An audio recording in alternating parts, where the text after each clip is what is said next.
ہے۔ جیسے ہی جمعرات کا سورج غروب ہوتا ہے رمضان شریف میں، تو جمعہ کا سورج غروب ہونے تک ہر لمحے کو ہم، چونکہ حدیث میں لمحے کا ذکر ہے، اگر آج کی اصطلاح کے اعتبار سے اس کا ترجمہ کریں تو ہو جاتا ہے ہر سیکنڈ۔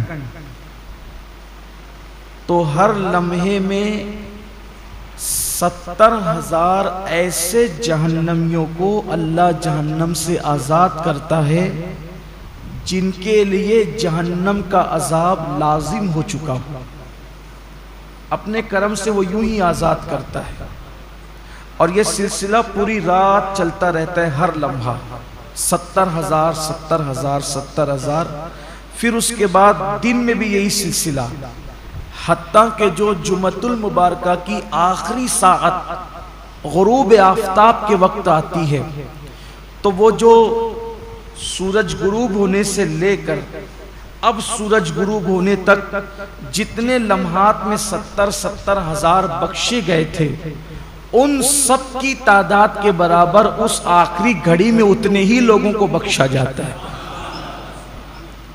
یہ ہے جمعہ کا رمضان المبارک، رمضان المبارک کا جمعۃ المبارک، ماہ رمضان کے جمعۃ المبارکہ کی شان یہ ہے۔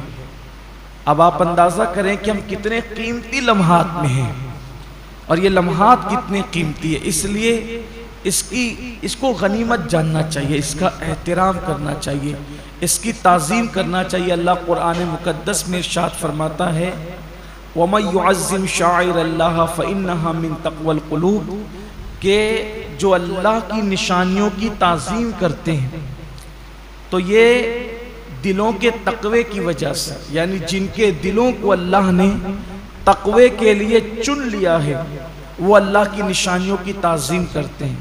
اللہ کی نشانیوں کی تعظیم کا مطلب کیا؟ پہلے اللہ کی نشانی کیا؟ جیسے قربانی کے جانور، یہ اللہ کی نشانی، کعبۃ اللہ شریف اللہ کی نشانی ہے، صفا مروہ اللہ کی نشانی ہے، اولیاء اللہ کے مزارات اللہ کی نشانی ہے، اولیاء اللہ کا وجود اللہ کی نشانی ہے۔ اسی طرح ماہ رمضان شریف اللہ کی نشانی ہے۔ اللہ کی نشانی کا مطلب دیکھو، نشانی اس کو کہتے ہیں جس کو دیکھ کر اصل یاد آئے، جس کو دیکھ کر ہم کہتے ہیں یہ فلاں کی نشانی، یہ فلاں، یعنی جب میں یہ دیکھتا ہوں تو وہ یاد آتا ہے۔ جیسے کسی نے مجھے انگوٹھی دی تو یہ انگوٹھی فلاں کی نشانی، کہ میں انگوٹھی دیکھتا ہوں تو دینے والا یاد آتا ہے۔ تو جن جن چیزوں کو دیکھنے سے خدا یاد آتا ہے وہ اللہ کی نشانی ہے، اور جو اللہ کی نشانیوں کی تعظیم کرے، احترام کرے، تو یہ اس کے دل میں تقوی ہے، اللہ کا ڈر ہے، وہ اس کے دل میں پرہیزگاری ہے، اس بنیاد پر وہ اللہ کی نشانیوں کی تعظیم کرتا ہے۔ تو اب رمضان المبارک کا احترام وہی دل کر سکتے ہیں، وہی قلوب کر سکتے ہیں جس دل کے اندر تقوی موجود ہے، پرہیزگاری موجود ہے، اللہ رب العزت کا خوف موجود ہے، انہی لوگوں کو اللہ توفیق دیتا ہے نشانیوں کے احترام کی اور نشانیوں کی تعظیم کی۔ اب ہم دیکھیں کہ کیا ہمارے دل کے اندر اللہ کی نشانیوں کی تعظیم ہے؟ ہر نشانی کی تعظیم الگ الگ ہے۔ تب رمضان شریف کی تعظیم کیسے کریں گے؟ جیسے اگر کسی ولی کو دیکھیں، کسی اللہ والے کو دیکھیں، تو اس کی تعظیم یہ کہ ہم اٹھ کے کھڑے ہو جائیں، اس کے ہاتھوں میں ہاتھ دے دیں، زیادہ سے زیادہ تعظیم یہ کہ اس کی دست و بوسی کریں، اس سے دعائیں لیں۔ لیکن کیا رمضان شریف کے لیے ہم کیسے اٹھ کے کھڑے ہوں؟ یہ دکھنے والی چیز تو ہے نہیں، اس کے ہاتھ تو ہے نہیں کہ ہم اس کے ہاتھ چوم لیں۔ تو اس کی تعظیم کا مطلب کیا ہے؟ تو سب کی تعظیم جدا جدا ہے۔ اللہ کے حرم کی تعظیم یہ ہے کہ جب حرم میں داخل ہو جاؤ تو جن چیزوں سے اللہ نے منع کیا ان چیزوں سے رک جاؤ۔ تو ایسے ہی رمضان المبارک کی تعظیم یہ ہے کہ اس کے روزے رکھے جائیں، اس میں تراویح پڑھی جائے، اور اس میں اپنے آپ کو ظاہری اور باطنی گناہوں سے بچایا جائے، یہ اس کی تعظیم ہے۔ کیا واقعی ایسا ہو رہا ہے؟ اللہ کا شکر ہے کہ ہمارے گنبد و مینار کے شہر مالیگاؤں میں ایک بڑی تعداد میں لوگ روزہ رکھتے ہیں۔ حتیٰ کہ ہمارے یہاں چھوٹے چھوٹے بچوں کو بھی اللہ نے یہ توفیق بخشی کہ چھوٹے بچے بھی روزہ رکھتے ہیں۔ خواتین اس میں مردوں سے کچھ آگے ہے روزے کے معاملات کے اندر، لیکن کہیں نہ کہیں اب بھی کمی ہے۔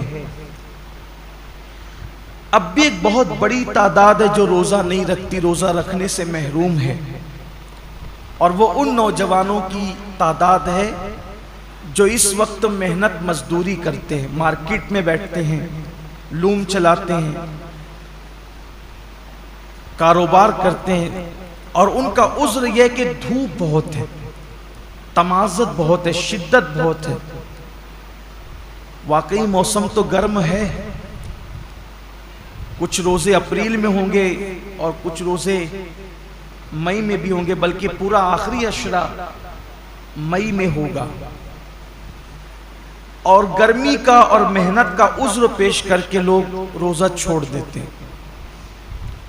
پہلی بات تو یہ ہے کہ موسم کا عذر یا محنت کا عذر پیش کر کے روزہ چھوڑنے کی اجازت نہیں ہو سکتی، بلکہ اگر محنت مزدوری کی وجہ سے آپ روزہ چھوڑتے ہیں تو اسلام کا حکم یہ جو احکام شرع ہے وہ بتا رہا ہوں آپ کو، کہ ایک طرف روزہ چھوٹتا ہے کام دھام کی وجہ سے، آپ اپنے اندر طاقت نہیں پاتے کہ محنت بھی کریں اور روزہ بھی رکھیں، تو روزہ نہیں چھوڑ سکتے۔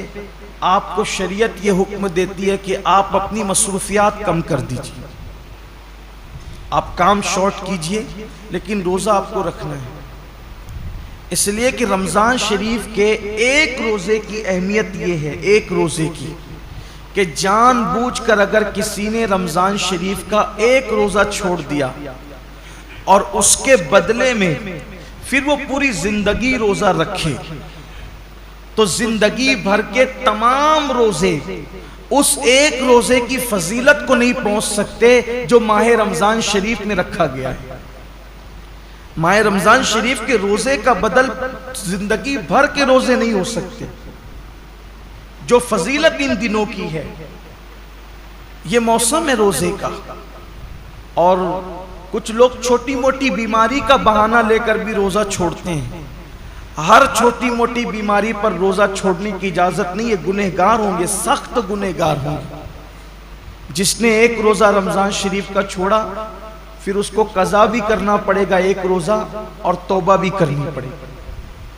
یہ بھی عوام میں غلط فہمی ہے کہ جو لوگ سوچتے ہیں کہ رمضان شریف کا ایک روزہ چھوڑ دیا جان بوجھ کر تو 60 روزے رکھنے پڑیں گے، ایسا نہیں ہے، ایک ہی روزہ رکھنا ہے۔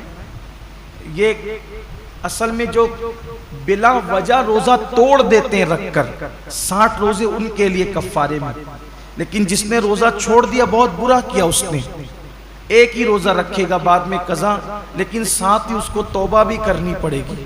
صرف روزہ قضا کرنے سے معاملہ ختم نہیں ہوگا، سچی توبہ بھی اس کے ساتھ لازم ہوگی۔ بلکہ جن لوگوں کے روزے کسی وجہ سے، لا علمی کی وجہ سے پہلے چھوٹ گئے، تو وہ عام دنوں میں غیر رمضان میں ان روزوں کی دھیرے دھیرے قضا کر لے۔ روزہ نہ رکھنے کا وبال بڑا دردناک ہے۔ اللہ کے رسول صلی اللہ علیہ وآلہ وسلم فرماتے ہیں کہ میں نے جب شب معراج جہنم کا مشاہدہ کیا تو میں نے دیکھا کہ کچھ لوگوں کے جبڑوں کو آگ کی کینچی سے کاٹا جا رہا ہے۔ میں نے پوچھا جبریل یہ کون لوگ ہیں؟ عرض کیا یا رسول اللہ صلی اللہ علیہ وآلہ وسلم یہ آپ کی امت کے وہ لوگ ہیں جو ماہ رمضان شریف میں روزے نہیں رکھتے تھے۔ اس لیے یہ دنیا ہے، یہاں تو روتے گاتے گرتے پڑتے خوشی غمی میں زندگی کیسے بھی گزر جائے گی، لیکن ایک دن آخرت ہے، دنیا ختم ہونے والی ہے اور آخرت کبھی ختم نہیں ہوگی۔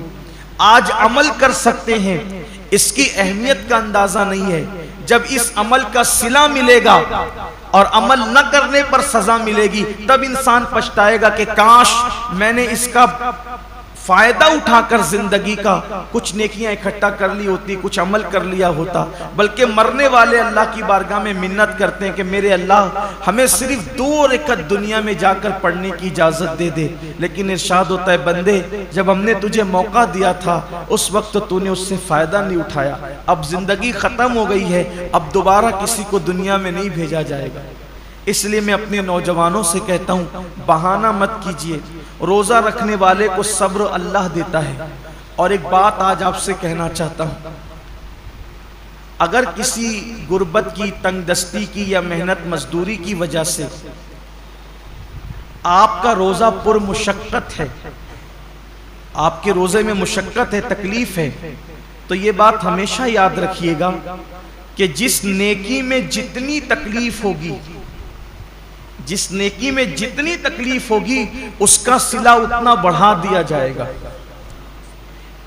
روزہ رکھ کر اے سی میں سونے والوں کا ثواب الگ ہے اور روزہ رکھ کر لوم چلانے والوں کا ثواب الگ ہے، دونوں کا ثواب یکساں نہیں ہے۔ روزہ رکھ کر کے اے سی میں آفسوں میں بیٹھنے والوں کا اجر الگ ہے اور روزہ رکھ کر کے دھوپ میں مارکیٹ میں بیٹھنے والوں کا اجر الگ ہے۔ وجہ کیا ہے؟ دیکھیے ڈاکٹر اقبال نے اس فلسفے کو بہت اچھے سے سمجھایا ہے۔ اقبال کہتے ہیں الفاظ و معانی میں تفاوت نہیں، لیکن الفاظ و معانی میں تفاوت نہیں، لیکن ملا کی اذان اور مجاہد کی اذان اور۔ جو مسجد کے اندر کھڑے ہو کر کے اذان دیتا ہے اس کے الفاظ بھی وہی ہے، اور جو مسجد کے اندر اذان پڑے اس کا معنی بھی وہی ہے، اور جو جہاد کے صحرا میں اذان دے اس کا معنی بھی وہی ہے اور اس کے الفاظ بھی وہی ہے، لیکن جو اذان کا ثواب مسجد میں کھڑے ہونے والے مؤذن کو ملتا ہے وہ مجاہد کو نہیں ملتا، اس لیے کہ دونوں کی اذان میں بڑا فرق ہے۔ مؤذن کی اذان پر چند لوگ مسجد میں آتے ہیں اور مجاہد کی اذان پر پوری قوم کو اللہ کامیابی اور فلاح عطا فرماتا ہے، دونوں میں بڑا فرق ہے۔ اس لیے کہ یہ اذان پنکھوں کے سائے میں ہے، یہ اذان چھت کے سائے میں ہے، یہ اذان راحتوں میں ہے، اور وہ اذان مشقتوں اور تلواروں کے سائے میں، دونوں میں فرق ہے۔ تو اسی طریقے سے اقبال کی فکر سے روشنی لے کر کہہ رہا ہوں، اور حدیث پاک کہ جس نیکی میں جتنی مشقت اور تکلیف ہوگی اس کا صلہ اتنا بڑھا دیا جائے گا۔ تو لوم چلانے والے مزدور کبھی غمگین نہ ہوں کہ کیسے کریں، ہمت سے کام لیجئے، جہنم مت خریدیے، جہنم کی عذاب مت خریدیے۔ اگر اللہ کی مرضی کسی کو مزدور بنایا، کسی کو سیٹ بنایا، لیکن آپ کو کام ہمت سے لینا ہے، اللہ اس کا صلہ بہت بڑھا دے گا، اللہ اس کا اجر بہت بڑھا دے گا۔ اور پھر کاش کہ ایسا ہوتا کہ اس سنت کو زندہ کیا جاتا کہ اللہ کے رسول علیہ السلام جب رمضان شریف آتا تھا تو خطبہ دیتے تھے اور فرماتے تھے لوگوں جو تمہارے مزدور ہیں رمضان شریف میں ان کی مزدوری کچھ کم کر دو، یعنی ان مزدوروں کا کام کچھ کم، ان کو صلہ تو پورا دو، مزدوری پوری دو، لیکن ان کا کام کچھ کم کر دو، جیسے دوپہر میں ان کو سونے کا موقع دے دو۔ اب یہاں تو سیٹھوں کا حال یہ ہے کہ اگر مزدور نماز پڑھنے رمضان شریف میں بھی جائے تو ان کے ماتھے پہ شکن آتا ہے۔ یہ لوگ کہتے ہیں نا کہ حالانکہ سارے سیٹ ایسے نہیں ہیں، کچھ اگر سیٹ لوگ یہاں ہیں تو وہ برا نہیں مانے، مجھے تو لوگوں نے یہاں تک کیا کے بتایا کہ ایک سیٹ صاحب حافظ قرآن ہے، مجھے لوگوں نے نام کے ساتھ بتایا، میں نام نہیں لوں گا کیونکہ میں اللہ کے گھر میں واعظ و نصیحت کرنے کھڑا ہوا، غیبت کرنے کھڑا نہیں ہوا۔ کہا وہ حافظ قرآن ہے، وہ خود نماز میں گئے اور جب مزدور نماز پڑھ کر کے آئے تو انہوں نے یہ کہا کہ اب جا تو نماز ہی پڑھتے رہے، یہاں سے نکل جا۔ یہ صورتحال ہے۔ پھر جس قوم کا حال یہ ہو کہ وہ اس قدر گندی سوچ کی حامل ہو جائے کہ وہ اپنے مزدور کو نماز پڑھنے تک جانے نہ دے، پھر ان کے کاروبار تباہ نہیں ہوں گے تو اور کیا ہوں گے؟ ان کے کاروبار کی ملائی دوسرے لوگ نہیں کھائیں گے تو کیا کریں گے؟ کل اور آج کے کاروبار میں کچھ فرق محسوس کرتے ہیں آپ؟ کل کی برکتوں میں اور آج کی برکتوں میں آپ کچھ فرق محسوس کرتے ہیں؟ کل بھی ہمارے باپ داداؤں نے کاروبار سنبھالا اور آج بھی ہماری نئی نسل سنبھال رہی۔ فرق یہ ہے کہ وہاں جب دین کا معاملہ آتا تھا تو وہ اپنے آپ کو سرنڈر کر دیتے تھے، قدرت نے انہیں برکتوں سے نوازا تھا، آج بہت کاروبار بڑھا لیا گیا ہے، لیکن پھر بھی ہائے ہائے کیا جا رہا ہے۔ برکتیں اٹھ گئی ہے، وجہ یہ کہ دین سے دوری ہے، مذہب سے دوری، اور انسان جب دین سے دور ہوگا تب تک وہ روئے گا، تب وہ پچھتائے گا، تب تک ناکامی اس کے گلے کا ہار بنے گی۔ تو آئیے، اللہ رب العزت نے اتنا خوبصورت سا مہینہ ہمیں دیا ہے، اس لیے میری گزارش ہے کہ اس مبارک مہینے میں پہلے تو روزوں کا اہتمام کریں، اور جن کو چھوٹی موٹی بیماریاں ان سے بھی کہتا ہوں، بیماری کا بہانہ لے کے سر درد ہے، بخار آ گیا ہے، کورونا ہو گیا ہے، ان چیزوں کو لے کر کے آپ روزہ نہ چھوڑیں، اس لیے کہ وہ اور بیماریاں ہیں اور اس حد تک بیماری ہے جس کو بہت سیریس میٹر کہتے ہیں، وہاں روزہ چھوڑنے کی اجازت ہے کہ جب آدمی رکھ ہی نہیں سکتا، بیماری بڑھ جانے کا یقین ہو، مر جائے گا، بیماری بڑھ جائے گی، تکلیف بڑھ جائے گی، جب کوئی مسلمان پابند شرع، کوئی دین کی سمجھ رکھنے والا ڈاکٹر کہہ دے تو بات الگ ہے۔ اپنی مرضی سے فتویٰ دینا کہ میں نے روزہ نہیں رکھنا، میں بیمار ہوں، جبکہ اللہ کے رسول علیہ السلام کا فرمان ہے روزہ رکھو صحت مند ہو جاؤ۔ روزے سے بیماری نہیں بڑھتی بلکہ روزے سے صحت ملا کرتی۔ جب اللہ کے رسول نے کہہ دیا جو طبیبوں کے طبیب ہے، جو حکیموں کے حکیم ہے، جو صرف جسموں کے حکیم نہیں بلکہ روحانیت کے بھی حکیم و طبیب ہے، تو جب اس رسول نے فرما دیا روزہ رکھو صحت مند ہو جاؤ گے، تو پھر صحت ملنا ہی ملنا ہے۔ اس لیے بہانہ نہ کرو۔ ایک حدیث پاک اور یاد آتی ہے، فرمایا گیا ہر قسم، ہر چیز کی زکوٰۃ ہے، ہر چیز کی، جیسے مال کی زکوٰۃ، جس نے مال کی زکوٰۃ دے دی اس کا مال اللہ کے قلعے میں محفوظ ہو گیا، اب اس کے مال کو کوئی نقصان نہیں ہو سکتا۔ ایسے ہی جان کی بھی زکوٰۃ ہے، جسم کی بھی زکوٰۃ ہے۔ تو جان کی زکوٰۃ کیا ہے؟ میرے آقا علیہ السلام فرماتے ہیں روزہ یہ تمہاری جان کی زکوٰۃ ہے، تمہارے جسم کی زکوٰۃ، مطلب جو لوگ روزہ رکھ لیتے ہیں اب ان کی جان بھی اللہ محفوظ کر لیتا ہے، وہ مہلک بیماریوں سے، موذی بیماریوں سے محفوظ ہو جاتے ہیں۔ آپ دیکھیے اللہ کے اولیاء، آج جتنی کثرت سے بیماریاں ہیں پہلے نہیں تھی، اور جو بیماریاں آج ہیں وہ پہلے نہیں تھی۔ کیوں؟ اس دور میں لوگ صرف رمضان شریف کے روزے نہیں رکھتے تھے بلکہ مہینے میں 13، 14، 15 تاریخ کو بھی اکثر مسلمان روزہ رکھتے تھے۔ 3 روزے تو مہینے میں رکھتے ہی تھے مسلمان۔ پھر اس کے بعد جو اور دین سے قریب تھے وہ پیر اور جمعرات کے بھی روزے رکھتے تھے۔ پھر موقع بموقع عاشورہ کا روزہ، یہ روزہ، وہ روزہ، یعنی جو موقع آیا اس کے بہانے سے روزے رکھتے تھے۔ اس لیے یہ بیماریاں ان کو نہیں تھی جن بیماریوں میں ہم مبتلا ہیں۔ کیوں؟ کیونکہ وہ جسم کی زکوٰۃ نکالتے رہتے تھے، اور جب زکوٰۃ نکلتی رہے گی تو جسم محفوظ ہوتا رہے گا۔ ہم سمجھتے ہیں کہ کھانے سے طاقت ملتی ہے، طاقت کھانے سے نہیں ملتی، کھانا تو ایک بہانہ ہے۔ فرمایا گیا کم کھانا یہ صحت انسان کو صحت مند کرتا ہے، کم غذا انسان کو صحت مند کرتی۔ ہم کھانے کے لیے پیدا نہیں ہوئے، کھانا ہمارے لیے پیدا ہوا۔ بزرگوں نے فرمایا جینے کے لیے کھایا کرو، کھانے کے لیے جیا مت کرو، اللہ کے لیے جیو۔ یہ انسان کی سوچ اور فکر ہونا چاہیے۔ تو پہلی چیز یہ ہے روزہ رکھیے، روزے کا اہتمام کیجیے، اور روزہ رکھیے تو اس طرح رکھیے جیسے اللہ نے روزہ رکھنے کا حکم دیا ہے۔ یہ دوسرا باب آپ کے سامنے پیش کرنے لگا۔ پہلے تو روزہ رکھیے، اب جو روزہ رکھتے ہیں ان کے لیے اس طرح رکھیے جیسے اللہ نے رکھنے کا حکم دیا۔ اب اللہ نے روزہ رکھنے کا حکم کیسے دیا؟ حدیث پاک میں آتا ہے کہ اللہ کے رسول صلی اللہ علیہ وآلہ وسلم فرماتے ہیں کہ بعض روزے دار ایسے ہوتے ہیں جن کو روزے میں بھوک اور پیاس کے سوا کچھ نصیب نہیں ہوتا، یعنی صرف وہ بھوکے اور پیاسے رہتے ہیں، بس ان کو کچھ ملنا نہیں ہے۔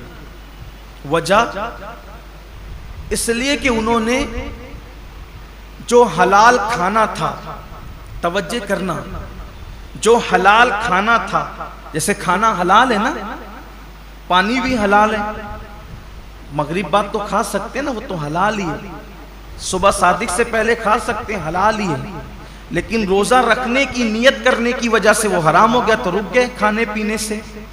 لیکن جس کھانا جو حلال تھا روزے سے پہلے اور روزے کے بعد، وہ روزے کی حالت میں تو ہم رک گئے کھانے پینے سے، فریج بھری ہوئی ہے پھلوں سے رک گئے ہیں، کچن بھرا ہوا ہے کھانے سے رک گئے ہیں، مگر گالی تو ہمیشہ حرام ہے.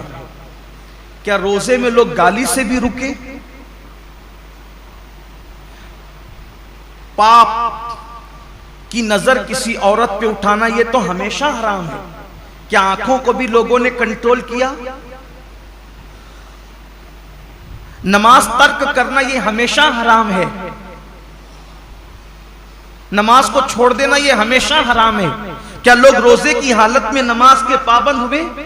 بے شمار روزے دار ہیں جو نیند سے اٹھتے ہیں بستر پہ سحری کھاتے ہیں وہیں سو جاتے ہیں.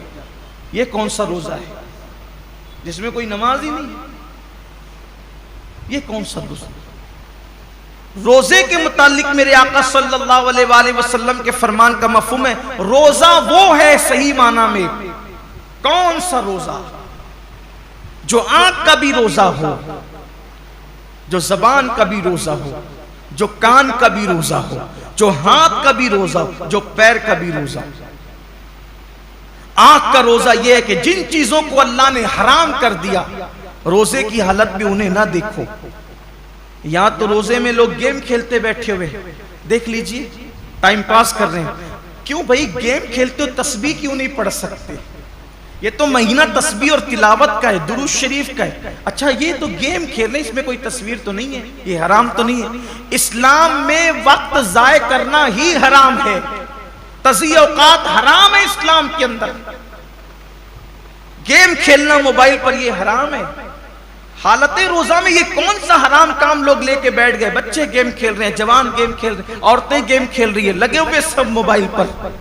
تو روزہ رکھا تو کیا معاذ اللہ ہم نے احسان کیا کہ آپ گیم کھیلنے بیٹھ گئے؟ یہ روزہ تو نہیں ہو سکتا. کچھ لوگ سیریل دیکھتے ہیں روزے کی حالت میں، بلکہ یہ روحانی تربیت کا مہینہ ہے کہ جب آنکھوں سے پاپ نہیں ہوگا، کانوں سے ناجائز حرام چیزیں نہیں سنیں گے، ہاتھ سے کسی پہ ظلم نہیں کریں گے، زبان سے کسی کو گالی نہیں دیں گے، جھوٹ نہیں بولیں گے، غیبت نہیں کریں گے، پیر سے حرام جگہ چل کر نہیں جائیں گے، تو ایک مہینے کے اندر یہ روحانی تربیت ہوگی. تو جب رمضان شریف تو چلا جائے گا لیکن یہ نیک عادتیں انسان میں باقی رہ جائے گی. اس طریقے سے انسان کی زندگی بدل جائے گی. یہ مہینہ بدلنے کے لیے آتا ہے، یہ مہینہ انسان کو تبدیل کرنے کے لیے آتا ہے، یہ مہینہ انسان کی زندگی میں انقلاب برپا کرنے کے لیے آتا ہے. اب زبان جھوٹ بول ہی رہی ہے. کچھ لوگوں کا تو روزہ اس وقت تک مکمل ہی نہیں ہوتا جب تک وہ 2-4 لوگوں سے جھگڑا نہ کریں. بڑا نازک ہوتا ہے کچھ لوگوں کا روزہ، یعنی ان کا دماغ چڑچڑا ہو جاتا ہے روزے کے اندر. اس سے لڑ، اس سے جھگڑ، اس کو گالی دے، اس سے یہ حالت ہوتی ہے. روزہ یہ نہیں. اللہ کے رسول علیہ السلام فرماتے ہیں اگر کوئی روزے کی حالت میں تم سے جھگڑا کرے تو اس کو کہہ دو کہ بھئی میں روزے سے، میں اپنا روزہ خراب نہیں کرنا چاہتا. روزے میں جھگڑا نہیں ہونا چاہیے، روزہ نہیں ہے. اب آپ کے سامنے بتاؤں ایسا روزہ رکھو کہ کھانے پینے کے ساتھ آنکھ پہ بھی کنٹرول ہو، زبان پہ بھی کنٹرول ہو، ہاتھ پہ بھی کنٹرول ہو، پیر پہ بھی کنٹرول ہو، سوچ پر بھی کنٹرول ہو. اب ایسے روزے کا صلہ کیا ہے؟ تو اللہ خود فرماتا ہے روزہ میرے لیے ہے اور میں ہی اس کی جزا ہوں. یعنی ہر نیکی اور ہر نیک عمل کی جزا جنت ہو سکتی ہے، لیکن روزہ تنہا وہ عبادت ہے کہ آپ نے جس کا حق ادا کیا اس کا صلہ جنت نہیں بلکہ مالک جنت ہے. سوچے تو صحیح روزہ کیا چیز ہے. مالک جنت کیسے صلہ ہے؟ مطلب یہ کہ اللہ روزے داروں کو اپنا دیدار نصیب فرمائے، روزے داروں کو خدا کا دیدار. صحابہ نے پوچھا یا رسول اللہ ہم اللہ کا دیدار کیسے کریں گے؟ تو آقا فرماتے ہیں جیسے تم آسمان پر چاند دیکھتے ہو بلا تکلف، بلا تمثیل، تم اللہ کا یوں دیدار کرو. سوچئے حضور اتنے خوبصورت ہیں تو حضور کو بنانے والے رب کے حسن کا عالم کیا ہوگا. کائنات اتنی خوبصورت ہے تو کائنات کو بنانے والے رب کے حسن اور اس کے جمال کا عالم کیا ہوگا. تو اللہ کے لیے ایسا روزہ رکھو. اور پھر جاتے جاتے یہ مہینہ مواسات کا مہینہ، غم گساری کا مہینہ ہے، غم خاری کا مہینہ ہے۔ مواسات کا مطلب، غم گساری کا مطلب، غم خاری کا مطلب ایک دوسرے کا خیال رکھو، ایک دوسرے کا خیال رکھو، نمائشی طور پر نہیں، حقیقی طور پر۔ ایک دوسرے کا خیال رکھنے کا مطلب اگر کوئی حاجت مند نظر آئے اس کی حاجت کو پورا کرو، کوئی تکلیف میں نظر آئے اس کی تکلیف کو پورا کرو۔ بلکہ آپ مجھے یہ بتائیں کہ آخر اللہ رب العزت تو بے نیاز ہے، جن کے گھر کی فریجیں بھری ہے، کچن بھرے، ان کو بھوکا رہنے کا حکم کیوں دیا؟ کبھی سوچا روزے کا فلسفہ کیا ہے؟ کہ دن بھر تمہیں بھوکا پیاسا رہنا ہے، سب کچھ ہے پھر بھی بھوکا پیاسا رہنا ہے۔ جیسے کچھ نیکیاں، کچھ عبادتیں خاص مالداروں کے لیے رکھی ہے، ویسے کچھ عبادتیں اللہ غریبوں کے لیے رکھ دیتا ہے۔ جیسے قربانی مالداروں کے لیے ہے، زکوٰۃ مالداروں کے لیے ہے، حج مالداروں کے لیے، یہ عبادتیں تو مالداروں کے لیے مخصوص کر دی، تو روزے جیسی بھوکے پیاسے رہنے کی عبادت بھی غریبوں کے لیے مخصوص کر دیتا۔ ایسا کیوں ہوا؟ سب روزہ رکھو، سب کو بھوکا پیاسا کیوں رکھوا رہا ہے؟ وجہ یہ ہے کہ مالدار لوگ 11 مہینے پیٹ بھر کے حلق تک کھاتے ہیں، تو ان کو پتہ نہیں ہوتا ہے کہ بھوکوں کی بھوک کیا ہوتی ہے۔ جو بندہ جس تکلیف سے گزرے گا نہیں، اس کو اس تکلیف کا احساس کبھی نہیں ہوگا۔ جو یتیم نہیں تھا اس کو یتیموں کا درد کبھی پتہ نہیں چل سکتا۔ جو غریب نہیں ہو اس کو غریبوں کا درد کبھی پتہ نہیں چل سکتا۔ جو پیدائشی مالدار ہو ان کی فکر میں، اور جو غریبی سے مالدار کی طرف آئے ہیں ان کی فکر میں زمین آسمان کا فرق ہے۔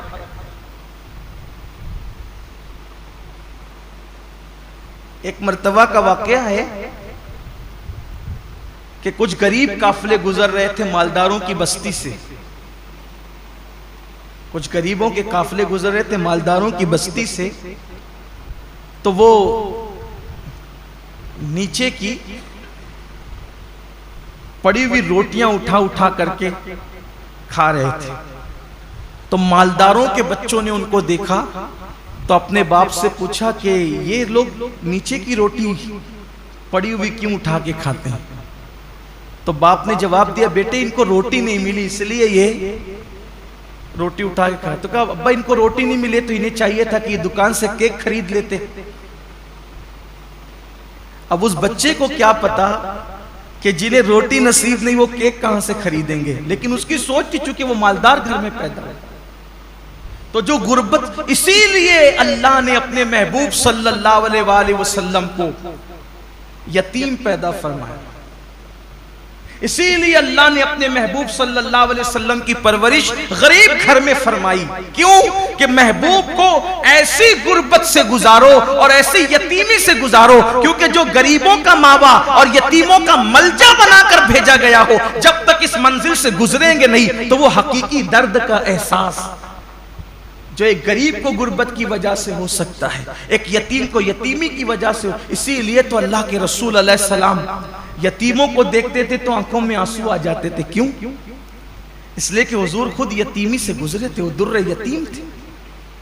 آقا فرماتے ہیں میں اس ماں کا بیٹا ہوں کہ میری ماں دھوپ میں سوکھا ہوا گوشت کھا کر کے زندگی گزارتی، اور میری ماں کو میں نے سوکھے ٹکڑے کھاتے ہوئے دیکھا۔ اللہ کے رسول علیہ السلام یہ فرماتے ہیں۔ تو یہ روزے جو رکھائے جاتے ایک مہینے تک، اس کی بہت ساری حکمتوں میں سے ایک حکمت یہ بھی ہے، 11 مہینے تک پیٹ بھر کر کھانے والوں ذرا ایک مہینے بھوکے رہ کر دیکھو کہ دنیا کے اندر جو قوم روٹی کے ٹکڑے کو ترس رہی ہے، آخر بھوک کس چیز کا نام ہے، تاکہ ان کی بھوک کا تمہیں احساس ہو۔ اور بھی حکمتیں، لیکن ایک حکمت یہ بھی ہے کہ ان کی بھوک کا تمہیں احساس ہو۔ تو یہ مہینہ مواسات کا مہینہ ہے، حاجتیں پوری کرنے کا مہینہ ہے، تکلیفیں پوری کرنے کا مہینہ ہے۔ اللہ کے رسول علیہ السلام کا فرمان ہے، حدیث پاک میں آتا ہے کہ جو ماہ رمضان شریف میں اپنے کسی مومن بھائی کی صرف ایک حاجت پوری کر دے، ایک حاجت، اللہ تعالیٰ اس کی 10 لاکھ حاجتوں کو پورا فرمائے گا اور اس کو گناہوں سے ایسے پاک کر دے گا جیسے وہ ابھی اپنی ماں کے پیٹ سے پیدا ہوا۔ اس لیے اگر اللہ نے آپ کو نوازا ہو دولت سے، اگر اللہ نے آپ کو نوازا ہو مال سے، اگر اللہ نے آپ کو خوشحال رکھا ہو تو اپنے رشتہ داروں کا خیال کریں، اپنے گرد و پیش کا خیال کریں۔ میں تو صرف یہی عرض کرنا چاہتا ہوں کہ ہر آدمی اگر صرف اپنے رشتہ داروں کو سنبھال لے تو مسلمانوں کی غربت کا خاتمہ ہو جائے۔ اس لیے اپنے گرد و پیش کا جائزہ لیں، حسب حیثیت حسب طاقت ایک دوسرے کی مدد کریں، اور ایک دوسرے کی مدد کرنے کے ساتھ ساتھ اللہ تعالیٰ نے اگر آپ کو مال دیا ہے، دولت دیا ہے، تو اپنے مال سے مدارس اسلامیہ کی بھی مدد کریں، اس لیے کہ جب تک مدارس ہیں تب تک علم زندہ ہے، اور جب تک علم زندہ ہے تب تک اسلام زندہ ہے۔ اللہ کے رسول علیہ السلام فرماتے ہیں العلم حیات الاسلام و عماد الدین، کہ علم اسلام کی زندگی ہے، جب تک علم رہے گا اسلام رہے گا۔ اچھے امام آپ کو مدرسوں سے ملتے ہیں، اچھے خطبہ آپ کو مدرسوں سے ملتے ہیں، اچھے رہنما آپ کو مدرسوں سے ملتے ہیں۔ کچھ لوگوں کو مدرسوں سے بڑی چڑ ہے، یہ یہودیت کی فکر ہے، یہ نصرانیت کی فکر ہے، یہ مشرکین کی فکر ہے، مدارس سے نفرت اور اہل مدارس سے نفرت۔ یاد رکھیے مدارس کا تعاون کرنا اسلام کو فروغ دینے میں ایک بہت بڑا قدم اٹھانا ہے۔ آپ جس بھی مدرسے سے متفق ہیں، جہاں کے کام سے آپ مطمئن ہیں، وہاں مدرسے کی مدد کریں۔ ساتھ ہی ساتھ آپ کی ہماری اپنی تحریک سنی دعوت اسلامی مختلف شعبہ جات میں کام کر رہی ہے جو آپ کی نگاہوں کے سامنے ہے۔ الحمدللہ شعبہ دعوت و تبلیغ ہو، شعبہ مدارس ہو، شعبہ مساجد ہو، شعبہ خدمت خلق ہو، اس طرح کے شعبہ جات سنی دعوت اسلامی سال بھر اس میں کام کرتی ہے اور آپ دیکھتے رہتے ہیں۔ اللہ کا شکر ہے شعبہ مدارس کے زیر اہتمام 3 دارالعلوم چلتے ہیں اور 60 مدارس اور مکاتب چلتے ہیں، اور 60 مکاتب جو پورے شہر میں چلتے ہیں، تقریباً اس میں 2700 کم و بیش طلبہ اور طالبات تعلیم حاصل کرتے ہیں۔ تو اگر اللہ نے آپ کو نوازا ہے تو اپنے زکوٰۃ، خیرات اور فطرے کی رقم سے آپ ان تمام شعبہ جات کو مضبوط کریں۔ اللہ کا شکر ہے اجتماعی شادیوں کا نظم بھی آپ دیکھتے رہتے ہیں، سال بھر میں ساری ایکٹیویٹیز آپ کے سامنے ہیں۔ آپ دیتے ہیں پیسے، اس کے بدلے میں آپ کو حفاظ کرام دیے جاتے ہیں، علماء کرام دیے جاتے ہیں جو آپ کی نگاہوں کے سامنے ہیں۔ یعنی آپ کی دی ہوئی رقم آپ کی نگاہوں کے سامنے آپ کے اپنے شہر پر خرچ ہوتی ہے اور آپ کے اپنے شہر کے بچوں پہ خرچ ہوتی ہے۔ اس لیے آپ زکوٰۃ تو نکالیں گے ہی، کہیں نہ کہیں دیں گے۔ اس سے بہتر ہے کہ آپ کی زکوٰۃ آپ کی نگاہوں کے سامنے صحیح مصرف میں خرچ ہو۔ اس کے لیے آپ ہمارے ذمہ داران سے رابطہ قائم کریں۔ مثال کے طور پہ مسجد کے ہمارے امام صاحب حضرت مولانا حافظ و قاری غفران رضا اشرفی صاحب، وہ یہیں آپ کو موجود ملتے ہیں، آپ ان سے رابطہ کر لیں۔ ہمارے عثمان بھائی ہیں، ان سے رابطہ کر لیں۔ ہمارے جمیل بھائی ہیں، ان سے رابطہ کر لیں۔ دیگر احباب ہیں، لیکن میری گزارش ہے کہ آپ شعبہ مدارس و مساجد کو اور تحریک کو اپنے عطیات سے، زکوٰۃ و صدقات سے ضرور مضبوط اور مستحکم کریں، تاکہ اللہ تعالیٰ کا دین مزید فروغ پائے اور دین کو اللہ تعالیٰ مزید ترقی عطا فرمائے۔ ساتھ ہی ساتھ اپنے رشتہ دار اور احباب کا بھی اور اپنے آس پڑوس کا بھی خصوصی خیال فرمائیں اور خصوصی توجہ فرمائیں۔ اللہ تبارک و تعالیٰ پوری امت پر کرم کی نظر فرمائیں اور خاص طور پر 2 وقت کو ضائع نہ کریں، 2 ٹائم کو ضائع نہ کریں۔ ایک تو سحری کا آخری وقت جو فجر سے پہلے کا ہوتا ہے، اور ایک تو افطار کا وقت جو بالکل غروب کے قریب ہوتا ہے۔ یہ 2 وقت تو بہت قیمتی، پورا مہینہ ہی قیمتی ہے، لیکن یہ 2 اوقات ایسے ہیں کہ اللہ تبارک و تعالیٰ نے اپنے بندوں سے وعدہ فرمایا ہے کہ ان اوقات میں کی جانے والی دعا کو اللہ تعالیٰ رد نہیں فرمائے گا۔ اس وقت تو پورا عالم اسلام تکلیف میں، مصیبتوں میں، بلاؤں میں گرفتار ہے۔ میری گزارش ہے کہ اگر آخری وقت میں ہاتھ اٹھا دیں اور اللہ کی بارگاہ میں دعا کریں کہ اللہ تمام عالم اسلام کی